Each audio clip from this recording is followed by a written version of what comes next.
निश्चित रूप से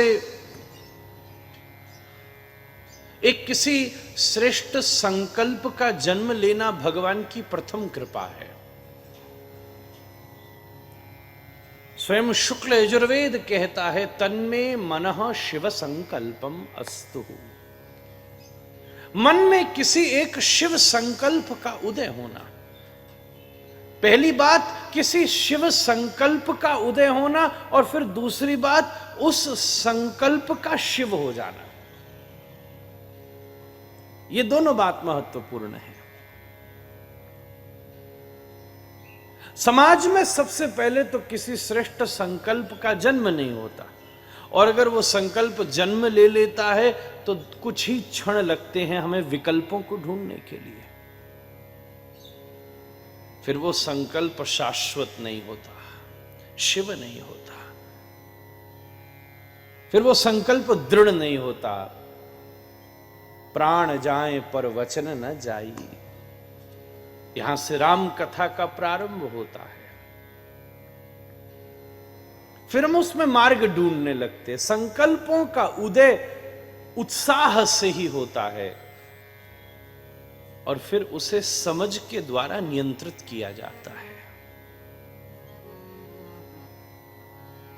विवेक की व्यक्ति अच्छे से अच्छा संकल्प भी अति उत्साह में नहीं लेता, क्योंकि अति उत्साह में लिया हुआ संकल्प ही थोड़ी देर के बाद विकल्पों को ढूंढने लगता है।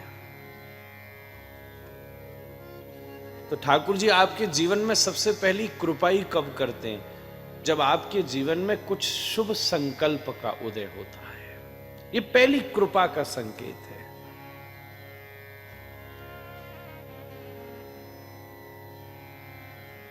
भागवत जी में पहले ही प्रारंभ मंगलाचरण में ये बात कर दी, शुश्रूषुभिस्तत्क्षणात्।